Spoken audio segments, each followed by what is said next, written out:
최강욱 인턴 기자와 두 사람은 굉장히 인연이 있는 사이더라고요. 네. 이제 김경호 변호사께서 법무관 시절에 아주 귀여운 애였죠. 귀여운 애가 말을 너무 따박따박 하잖아. 선배님 안녕하십니까? 막 이렇게 해서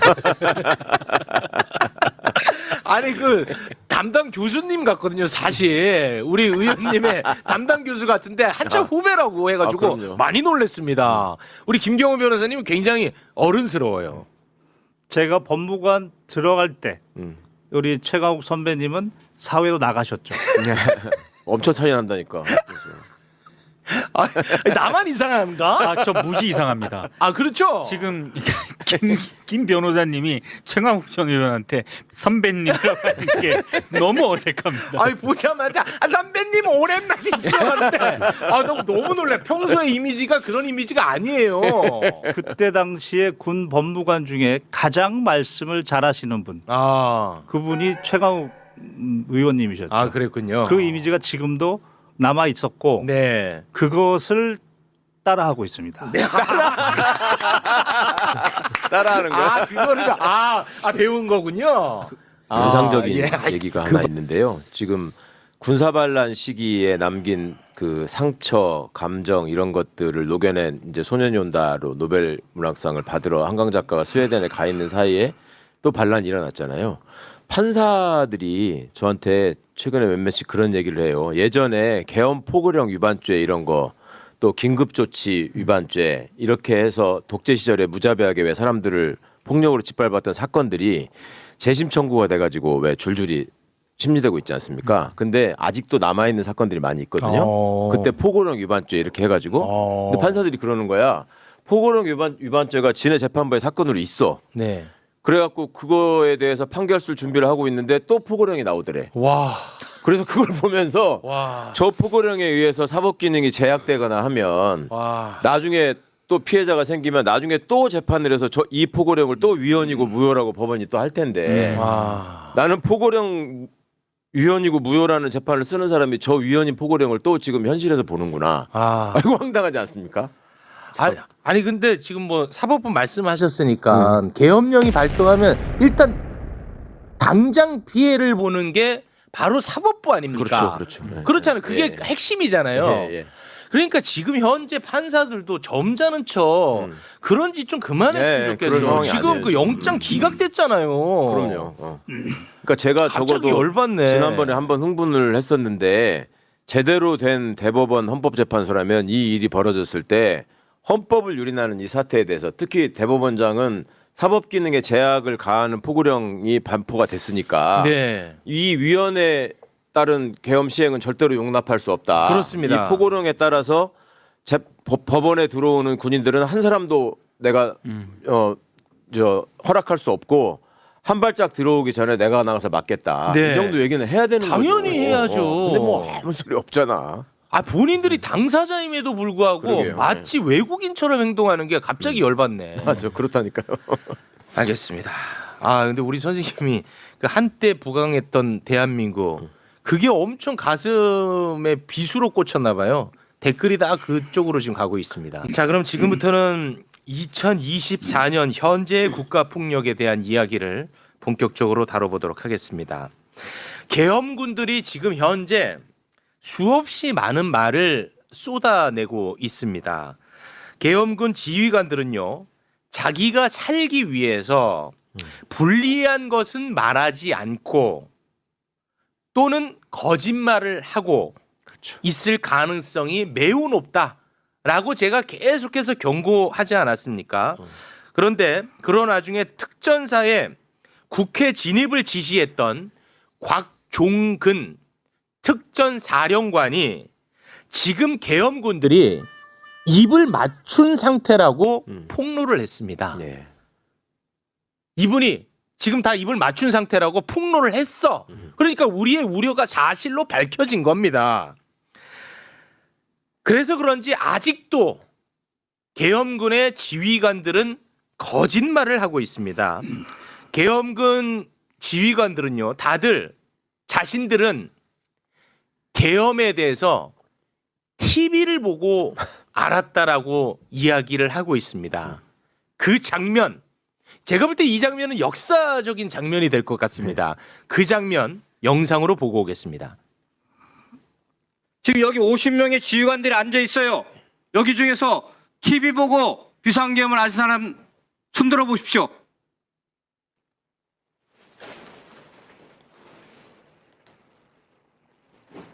창피한 줄 아세요, 다들.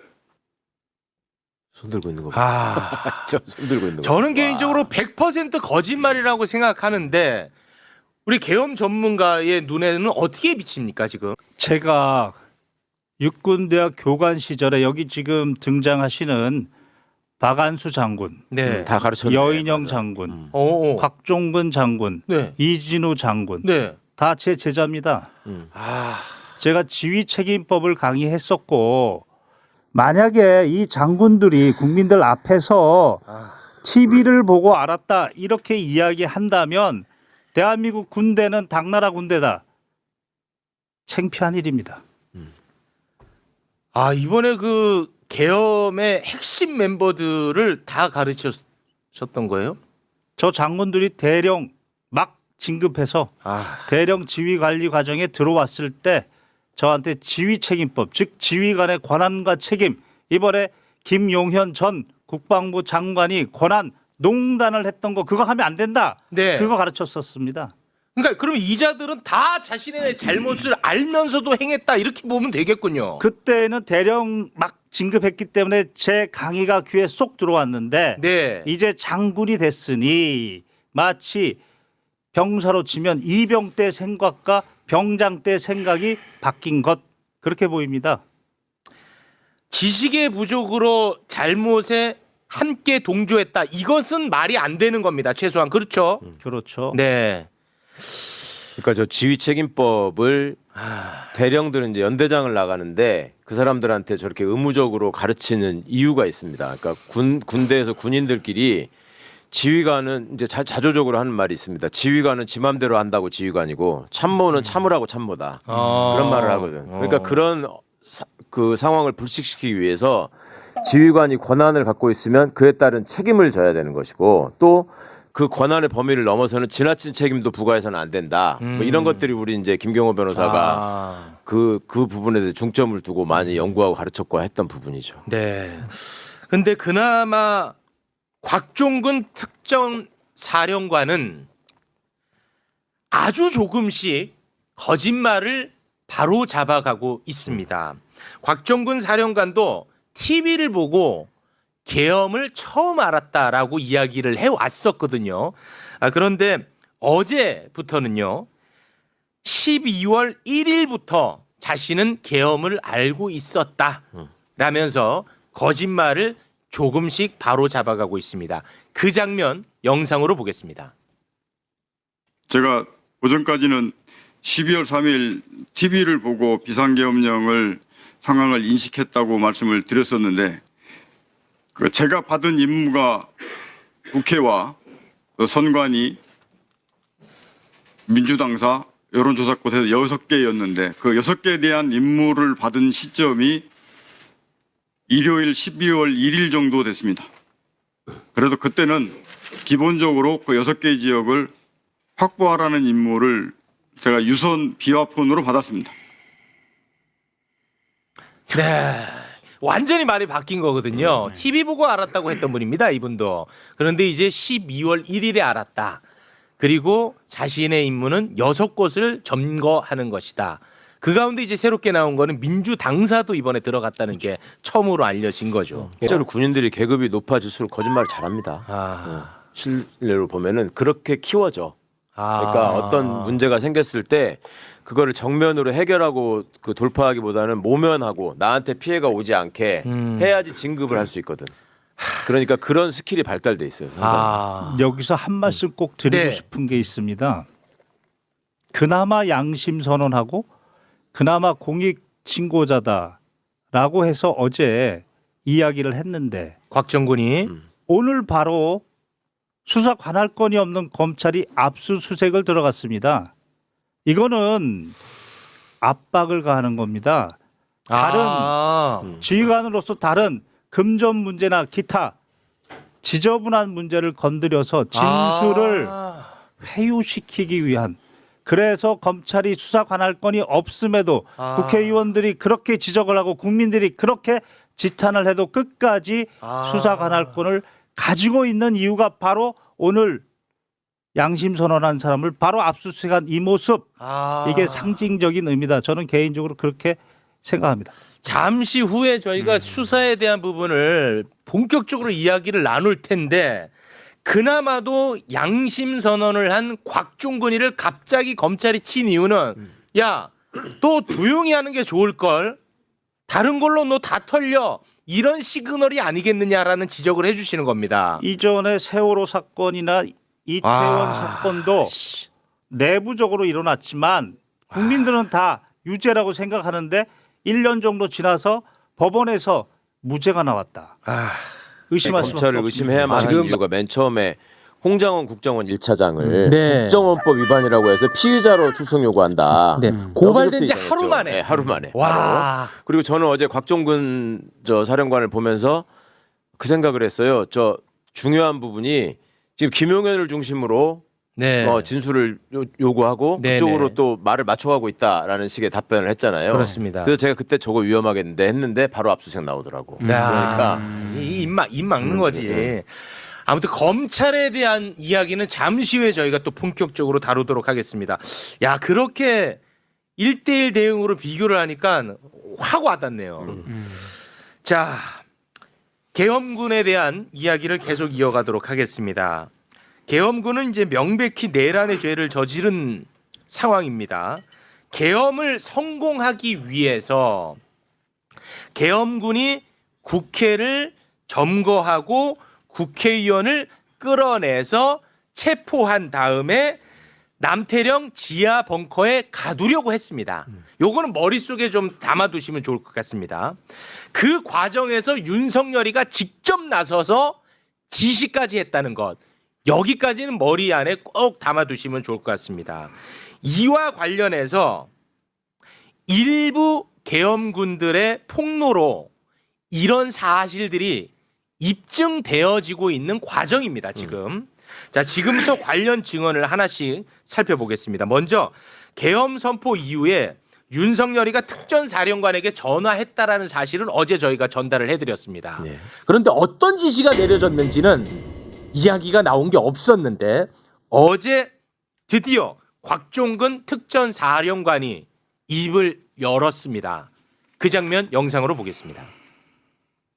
대통령께서 비화폰으로 제게 직접 전화를 하셨습니다. 의결 정족수가 아직 다 안 채워진 것 같다. 빨리 문을 부수고 들어가서 안에 있는 인원들을 끄집어내라 라고 말씀을 하셨습니다. 그 지시사항을 듣고 이것을 어떻게 해야 되나, 강제로 깨고 들어가면 너무 많은 인원들이 다치기 때문에 차마 그것은 옳지 않다고 판단했습니다. 그래서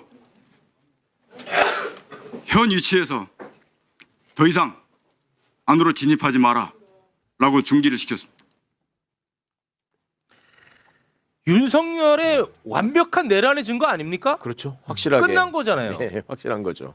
그리고 표현도 지금 특전사령관이 과장하는 것 같지 않아요? 직접 윤석열이 한 어투대로 전달하려고 한 것 같은데 끄집어내라 가서 부수고 끄집어내라. 네. 이게 이제 내란죄는 항상 폭력을 수반하게 돼 있어서 부수고. 폭동이라는 표현을 쓰거든요. 폭동. 네. 그러니까 지금 확실하게 그런 폭력적인 상황, 이거를 윤이 지시를 했다라는 게 입증이 된 거죠. 이거는 뭐 완벽한 그냥 증거로 바로 당장 체포를 해야 된다고 그럼요. 생각이 예. 드는데 이 뭐 이견이 있을 게 있습니까? 전두환 노태우의 내란 사건을 판결했던 네. 9호도 2336 판결에 따르면 정확하게 네네. 헌법 77조 3항은 비상계엄을 선포하더라도 행정과 사법에 대한 조치권을 규정했지 입법 국회에 그렇지. 대해서는 어떠한 조치권을 규정하지 않았고 네. 오히려 동의 절차를 기다리라고 했는데도 불구하고 이 국회의 권능을 원천적으로 막으려고 했다. 네. 그게 바로 내란죄다. 네. 이 판결에 정확하게 부합합니다. 지금 정확하게 바로 구속을 시켜야 됩니다. 이거 아주 뭐 너무 완벽한 증거가 이번에 드러난 겁니다. 한치의 오차도 없다라고 명확하게 또 짚어주시네요. 아니 그런데 저는 뭐 제가 좀 약간 무식한 질문인지 모르겠지만 윤석열이가 국회의원의 정족수가 지금 부족하다. 예. 지금이다 바로라고 얘기를 했다는 거 아닙니까? 그렇죠. 그게 제 기억으로는 그렇죠. 잘 알 수가 없는. 언론을 통해서는 알 수가 없는 없죠. 상황이었거든요. 예, 예. 그거 뭐 행여나 국민의힘 의원들과 뭐 소통하면서 이거 안 거 아닐까요? 그렇죠. 그럴 가능성밖에 없어요. 아, 그래요? 지금 그때 당시에 본회의장 안에 의원들이 150명이 넘게 들어가느냐가 굉장히 우리가 초조하게 그게 초미의 관심사였죠. 지켜봤던 상황이었고 네. 민주당 의원들도 당연히 몇 명이 지금 있는지를 계속 헤아리고 있었단 말입니다. 안에 있는 사람들이. 네. 근데 안에 있는 사람들이 볼 때도 헷갈린단 말이에요. 이게 직원인지 의원인지 양복 입은 사람들이 있으면 네. 실제로 의원들이 그 얘기를 저한테 했거든요. 몇 명이 들어왔는지를 우리가 계속 셌는데 계속 헷갈리고 있었다. 네. 근데 그 상황에 윤석열이는 150명이 안 된다는 걸 알고 전화했다. 그러니까 당연히 이거는 그 장소에서 의결 정족수를 무산시키려고 했던 주역으로 지금 제일 1번으로 떠오르는 게 추경호잖아요. 추경호죠. 우리는 의심하고 추경호가 있죠. 상황을 파악해서 알려준 걸로 강한 의심을 할 수밖에 없죠. 만약에 지금 진짜 상황은. 그 추경호랑 소통을 하면서 정족수를 맞춰보고 그랬다면 추경호는 계엄군 이상으로 명백한 공부. 예, 내란에 함께한 사람이 그럼요. 되는 겁니다. 주요 인물 종사자예요. 네, 주요 인물 종사자까지 갈 수 주요 있습니다. 인물 종사자야. 네. 자, 그리고 무시무시한 이야기가 쏟아지고 있는데요. 체포한 국회의원을 끌고 가서 수방사 지하 벙커에 감금하려고 했다는 폭로가 나왔습니다. 그런데 이경민 방첩사령부 참모장은 이 와중에도 거짓말을 합니다. 네. 그 거짓말을 지켜보고 있던 김대우 방첩사 수사단장이 못 견디고 폭로를 한 겁니다. 그 장면 영상으로 보고 오겠습니다. 과천 방첩사 지하 구금시설로 체포해서 넣으라고 지시했죠. 그런 사실 없습니다. 그런 모릅니다. 지시를 했다는 거 알고 계시죠? 모릅니다. 방첩사 수사단장 김대우 준장입니다. 금방 말씀하신 구금시설 관련된 지시와 그 체포와 관련된 지시는 제가 예인영 사령관으로부터 직접 지시를 받았습니다. 받았죠? 네, 관련된 내용은 자세하게 나중에 진술하겠습니다. 구금시설 알려줘야 됩니다. 예, 수방 없다 그랬어요. 아닙니다. 처음에 지시받기로는 B1 벙커 안에 구금할 수 있는 시설이 있는지 확인하라고 지시를 했고, 그래서 예인영 사령관이 밑에 있는 이 실장 통해서 직접 수방사에 가서 B1 벙커를 직접 지시를 받고. 진짜 이게 미친 놈들이에요. 국회의원을 잡아가지고 벙커에 가두려고 했던 거예요. 그거를 다 준비를 해놓은 거 아닙니까? 그렇죠. 와, 이게 진짜 미친 놈들 아닙니까? 이 정도면? 저게 지금 형식적으로만 보면 참모장은 빠져 있어서 몰랐다는 식으로 지금 돼 있고 아이. 지금 1처장은 자기가 직접 지시를 받았는데 B1 벙커였다라고 얘기하잖아요. 예. 이거 두 개 다 거짓말입니다. 그러니까 참모장은 저 말할 때 나중에 또 말장난을 하거든요. 네네. 과천 진해청사에는 지하 벙커가 없다. 방첩사에는 거기로, 없었다. 방첩사에 아유, 끌려 상관없다. 이런 식으로 계속 얘기를 합니다. 네, 거짓말을 합니다. 장난이고, 근데 네. 저 김대우 수사단장이라는 친구도 유념해서 보셔야 될 게 네. 우리가 초반에 그런 보도가 나왔잖아요. 선관위에 저 방첩사 직원들이 투입되는데 네. 소령이 못 가겠다고 하니까 예, 두드려 그걸 팼잖아요. 포건하고 네. 두드려 패서 버스에 태웠다 그게 그랬잖아요. 김대우예요? 그게 김대우입니다. 그게 지금- 김대우야? 그래. 그게 김대우예요. 그래서 지금 방첩사 직원들이 굉장히 기막혀하고 있어요. 저렇게 저 상황에서 저건 지금 완전히 참모장 연맥이는 거잖아요.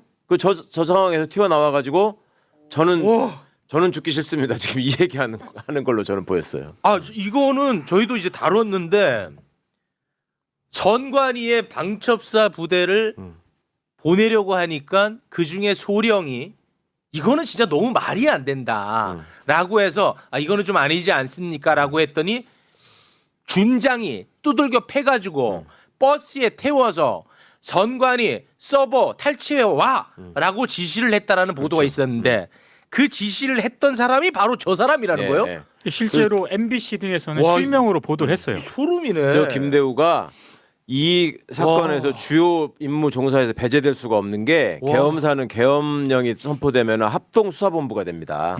제가 수사단장이에요. 저 사람이 합동 이제 수사본부 수사하는 제가 사람이야? 주무가 된다고. 와. 근데 그러니까 본인은 지금 떨리는 거예요. 그러니까 특전사 사령관이 가장 많은 병력을 보냈기 때문에 떨고 있듯이 저 친구는 그게 떨려서 저 얘기를 한 계엄 거예요. 전문가입니다. 이분은. 자, 그리고 좀 빠르게 좀 진행을 해야 될 것 같습니다. 지금 네. 제가 가장 끔찍하게 생각하는 대목인데요. 계엄의 명분을 위해서 북한을 이용하려고 했다. 이것은 곧 전쟁이거든요. 북한에 무인기를 보내서 북한을 자극하려고 했고 북한의 오물풍선을 핑계 삼아 북한을 원점 타격하려고 했다라는 의혹이 제기되고 있는데 이제 이 부분을 이제 제대로 수사해야 되지 않겠습니까? 그런데 핵심 증거들이 사라지고 있습니다. 북한에 보낸 드론을 보관하고 있던 컨테이너가 갑작스럽게 불타 없어졌어요. 관련해서 사성 장군 출신의 김병주 의원이 국회에서 따져 물었습니다. 그 장면 영상으로 보겠습니다. 드론 사령관님, 작전 사령관님 나와주세요. 드론 작전 사령관 김용대 소장입니다. 드론 작전사 이번 주말에 컨테이너 한 대에 불이 났었죠? 네, 불이 났습니다. 그 안에 무슨 장비가 있었습니까? 저희가 가지고 있는 그 드론하고 그것을 그 발사대 뭐 이런 부수 장비들 이런 것들이 좀 불이 났습니다. 네. 누구로부터 북한 평양에 침투하는 무인기 띄우라고 지시받았습니까? 제가 확인해 드릴 수가 없습니다. 지금 그 드론사가 평양에 가는 무인기를 띄웠고 그 지금 확인해 줄 수 없다라고 하잖아요. 부인을 안 하지 않습니까? 그리고 이번 일요일 날 거기 평양에 갔던 무인기 장비들이라든가 장비 이거를 일요일 날 주말을 이용해서 컨테이너 한 대에 들어있던 걸 불을 태워서 증거를 인멸하고 있습니다. 누가 불을 태웠다고? 거기 불이 났잖아요. 불이 난 건 맞습니다. 그래서 그 안에 있는 장비들을 증거 인멸한 걸로 의심이 됩니다. 누가 그렇게 말씀하시는지 누가 그렇게 말씀하시는지가 궁금합니다. 제보를 받은 거고 정확한 제보를 받았어요. 들어가세요. 제 눈에는요 뭔가 제보자 색출을 하려고 하는 듯한 모습으로 보입니다. 그럼 저게 억울하면은 아니 저 그렇지 않습니다. 네. 저거 뭐 예를 들면 누전으로 불난 겁니다. 실화로 불간 이렇게 얘기가 나와야지. 네. 누가 그러던가요? 그 얘기가 왜 아닌데. 궁금해요? 그러니까 이게 속셈이 드러난 거지. 그리고 김병주 의원 정도면 아니 저 같은 사람도 예전에 저게 저 뭐 기무사 해체할 적에 참여하고 뭐 경찰 개혁할 때 참여하고 이랬다는 이유로 내부 사람들이 답답한 심정을 제보를 많이 하는데 김병주는 군대에서 지금 거의 40년 가까이 있었던 사성장군 출신이에요. 그렇습니다. 그러니까 저기 누구 있는지 다 알아요. 지금. 그렇습니다. 아 이거 저는 제일 끔찍하게 생각하는 대목이거든요. 전쟁을 이용해서 계엄을 선포하려 한 것처럼 보이잖아요. 이거 수사 제대로 돼야 되는데 이거 증거 인멸되면 어떡합니까, 변호사님? 엄청난 충격이고요. 이거는 비상계엄의 내란 사태에다가 네, 별도의 이게 바로 반란인데 네, 정상적인 국가 기능을 북한의 도발을 유도한 도발을 해서 미친 거예요. 강제적으로 마비시키려고 했던 반란인데 네, 그것은 내란죄 외에도 네. 북한을 이용해서 지금 강제적으로 국가 기능을 마비시키려고 했기 때문에 외환죄까지 들어갑니다. 외환까지 들어갑니다. 이거는 더 심각한 더 심각합니다. 그러니까 저렇게 급하게 증거 인멸죄까지 네. 들어갔다 이렇게 해석이 됩니다. 알겠습니다. 드론 작전사령관 말을 거짓말로 강하게 의심할 수밖에 없는 게 지들끼리 해명한 얘기도 다르거든요. 지금 저기서 분명히 물어보니까 드론이 불탔고 드론 발사대 같은 부수 장비가 불탔다라고 했는데 네, 맞습니다. 뒤에 해명 나온 거는 또 드론을 안 탔다 그랬어요. 그 부대에서 나온 얘기가. 그러니까 발사대만 탔다. 이게 뭐 거짓말이죠. 저거를 드론 사령관이 드론이 불탔는지 안 탔는지도 모를 정도로 그 정도는 아니에요. 네, 알겠습니다. 지금 막 어깨가 좀 결려가지고 잠깐 쉬어가는 느낌으로 사진 하나 좀 보고 가겠습니다. 이 엄중한 상황에 국회에 나온 공군의 투스타, 공군 소장이 전투화를 벗고 게임을 하는 장면이 언론에 의해서 포착이 됐는데 그 사진을 좀 띄워주시겠습니까? 와, 심지어 그 전투화를 벗고 저렇게 게임을 하고 있어요. 아니 나는 군인도 아닌데 지금 하루하루가 죽을 것 같은데 지금 이 엄중한 상황에서 투스타가 저렇게 그 게임을 하고 있었습니다. 전투화도 벗고요. 관련해서 국회에서 이제 지적을 했는데요. 지적하는 장면 잠깐 영상으로 보겠습니다.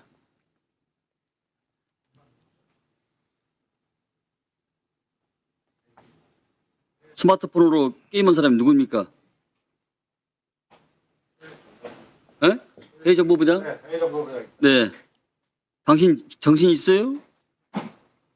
지금 45년 만에 아무리 정의관이라도 그렇지 45년 만에 이 계엄이 있어가지고 나라가 날리고 장관이 구속되고 대통령이 내란 수개적으로 지금 구속될 지금 직면에 있는데 누구야? 위원장님 저희는 밖으로 퇴출시키세요. 야, 투스타입니다. 투스타. 제가 군대 복무할 때 투스타는 진짜 하늘 같았는데 저러고 있더라고. 군 기강이 완전히 무너진 것 같아요. 저게 그러니까 이 상황에 대해서 국민들이 느끼는 참담함과 정작 군인들이 느끼는 참담함의 차이를 알 수가 있어요. 정말로 얼마나 많은 사람들이 이 상황에서 그 참혹해하고 있는데 저게 저렇게 하는 게 지 일 아니라 이거거든. 저 사람 공군이고 공군입니다. 해외 정보부장이니까 지는 네. 이 문제하고 지금 그 불러 일으켜 나와서 뭐 답변할 일도 없고 오라니까 네. 와서 앉아 있는 거다. 이거를 지금 몸으로 보여주고 있는 건데. 한심합니다. 근데 제가 뭐 웃자고 하는 얘기입니다만 이런 이제 나태함, 이런 한심함 때문에 헬기가 48분 지연된 건 아닌가 하는 뭐 그런 생각도 좀 해봅니다. 네. 최강욱 의원님, 예. 이런 사람 심리 파악 잘하시잖아요. 이거 어떻게 봐야 돼요? 좀 헷갈리는데 이거는. 구속되는 거는 면할 수 없는 상황인 거고 본인의 진술로 인해서 앞으로 윤석열의 죄 질이 또 죄상이 더 낱낱이 밝혀져야 되는 과정이 필요한데 그거를 중간에 어떻게든 꼬리 자르기를 한다는 마음도 있었을 것 같고 본인이 앞으로 겪어야 될 여러 상황들이 내란의 주역으로서 이제 계속 얼굴을 드러내고 나와야 될 거 아니겠습니까? 네. 뭐 그런 데서 오는 일종의 절망 같은 것도 좀 포함되어 있지 않았을까 네. 추측할 수밖에 없고. 자, 그러면 지금부터는 이제 과연 검찰이 제대로 된 수사를 할 것이냐 이 부분에 대한 본격적인 이야기를 나눠보겠습니다. 보니까 제정신이 아닌 사람입니다. 예, 미쳤어요. 윤석열이 미쳤어. 자, 그러면 검찰 수사에 대한 이야기를 지금부터 이제 본격적으로 나눠봐야 되는데 지금 거의 대부분의 언론이요 어떤 식으로 지금 보도를 하고 있냐면 김용현이가 이제 구속되지 않았습니까? 김용현이가 이제 구속되면서 이렇게 되면 윤석열이 내란의 수괴임이 사법부에 의해서 판단된 매우 중대한 사건이다. 매우 의미 있다라고 이야기를 하고 있거든요. 이 부분 우리 변호사님이 바로 잡아 주십시오. 개인적인 경험을 좀 말씀을 드리면 네. 군사건 수천 건을 경험하면서 그 머리 좋은 군 법무관들의 다양한 공격을 방어하면서 이번 사태에서 느꼈던 건 뭐냐면 내란죄 유죄가 되려면 헌법 12조 1항에 따라 법률과 적법한 절차에 따라서 네. 이 적법한 절차가 바로 증거와 관련된 겁니다. 네. 이 적법한 절차와 관련돼서 중요한 게 수사 관할권입니다. 수사의 지휘 감독권, 수사 관할권, 제정된 공수처법 그리고 형사소송법 그리고 이번에 군사법원법도 2조가 개정이 돼서 3대 범죄는 군에서 수사를 못합니다. 이 수사 관할권은 바로 네. 수사기관의 생명입니다. 조직과 인원과 예산의 기준이 되는 겁니다. 칼같이 이 생명권인데 네. 이 내란죄에 대해서 원칙적으로 본래 수사 관할권이 있는 것은 경찰입니다. 검찰에는 수사 관할권이 없습니까? 내란에 거기는 대해서? 아예 내란죄에 대해서는 수사 관할권이 없습니다. 네. 공수처는 지금 윤석열이 고위 공직자이기 때문에 직권남용에 대해서는 수사 관할권이 있습니다. 공수처는 그런데 지금 수사 관할권이 없는 검찰이 네. 가장 먼저 그리고 가장 빠르게 가장 깊숙이 오늘 곽종근 특전사령관 압수수색까지 네. 이것을 우리 국민들이 긍정적으로 봐야 하느냐? 네. 저는 다른 시각으로 봅니다. 어떤 시각입니까? 세월호 사건이나 네. 이태원 사건이나 등 떠밀려서 수사해놓고 그 수사할 때에는 마치 유죄인 양 언론 플레이하면서 그렇죠. 우리가 이렇게 수사 의지가 있다라고 했는데 네. 1년 이상 지나면 갑자기 무죄가 나옵니다. 네.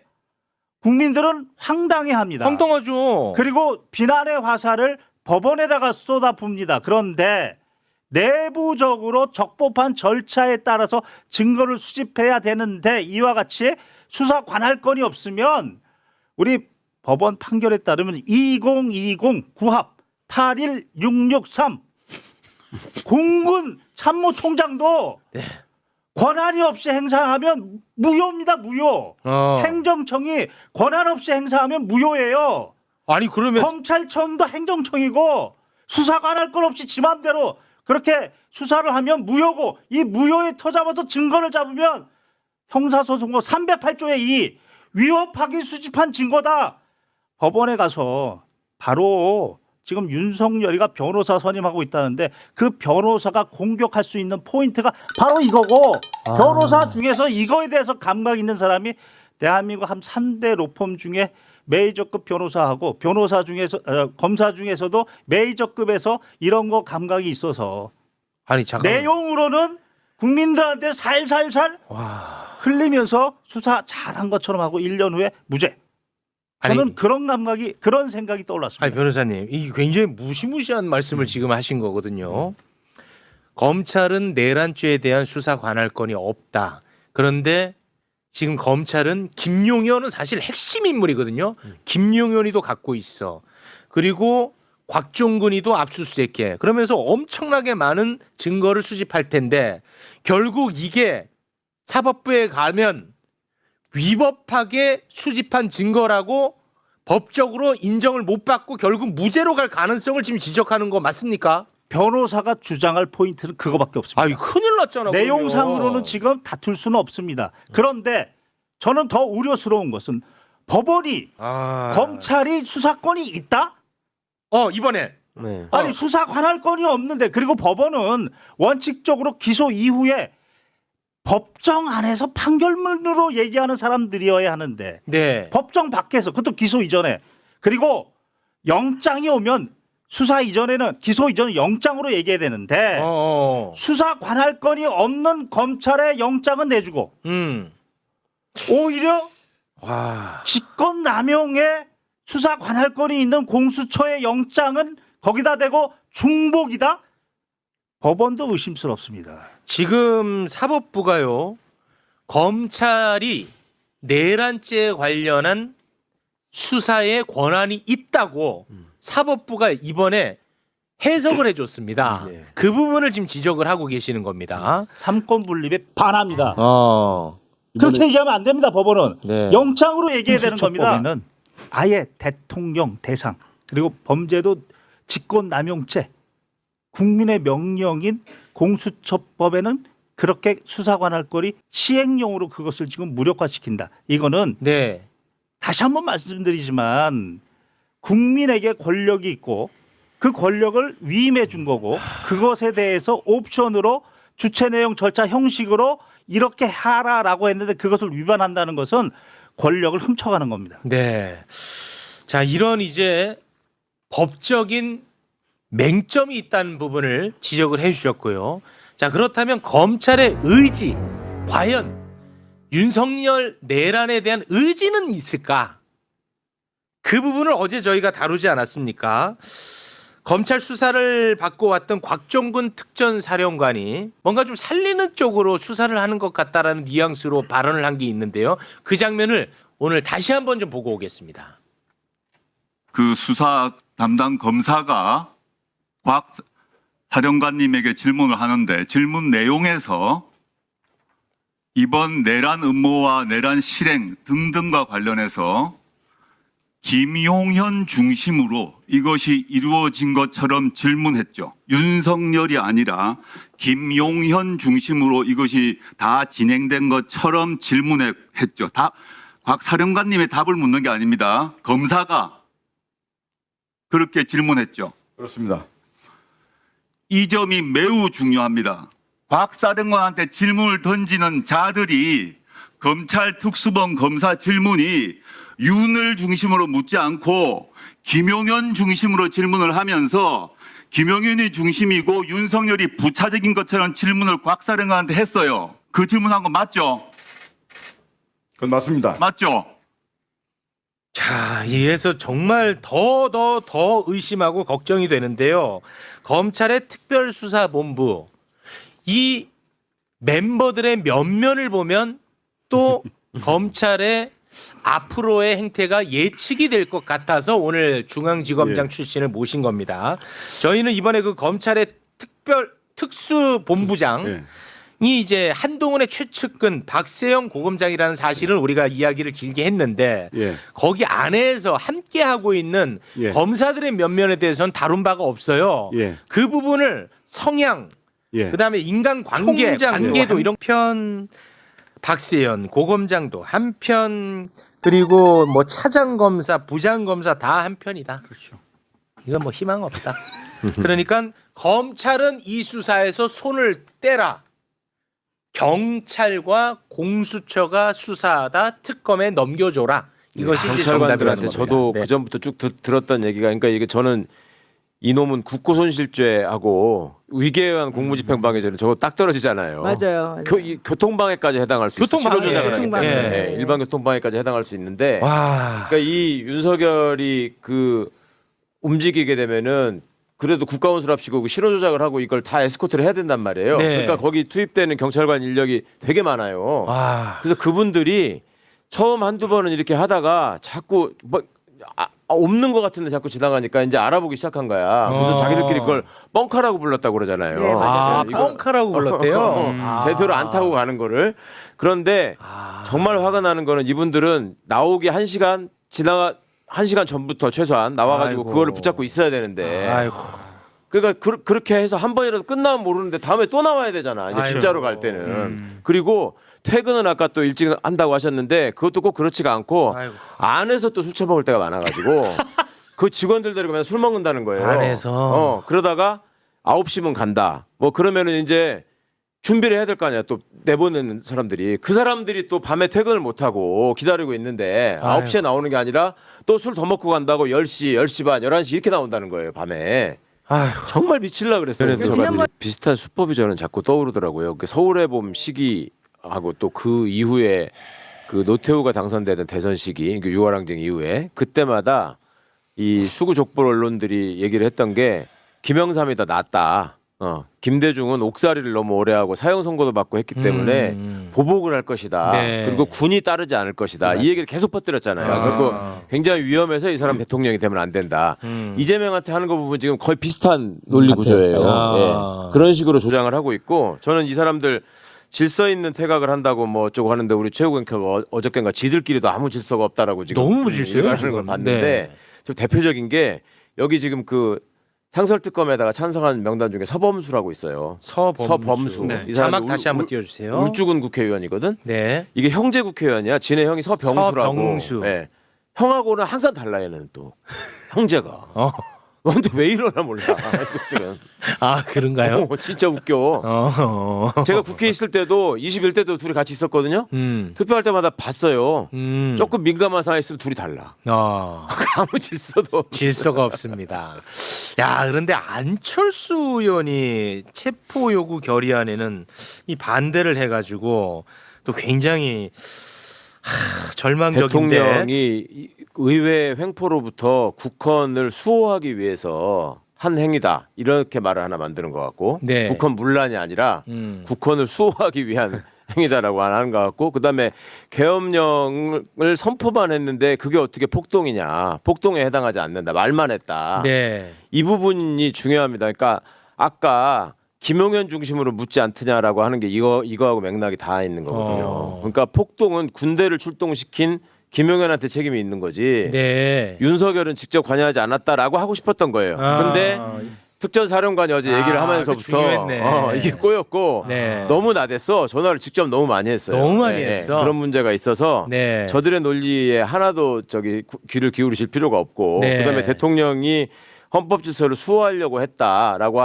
하려면은 국회를 봉쇄하라는 지시를 하면 안 되는 거였어요. 왜냐하면 헌법에 그게 명시돼 있기 때문에 국회의 기능을 막으면 안 된다라는 것을. 네. 그러니까 이거는 명백한 친위 쿠데타에 해당한다는 거는 네. 법적으로 아무 문제가 없습니다. 그렇습니다. 지금 뭐 계엄군의 지휘관들이 자기 살기 위해서 거짓말도 하고 감추기도 하지만 그래도 예. 너무너무 중요한 증언들은 다 나왔다고 그렇죠. 보면 그럼요. 됩니다. 결정적인 증언 다 한 네. 거예요. 그게 얼마나 다행인지 몰라요. 네. 그러니까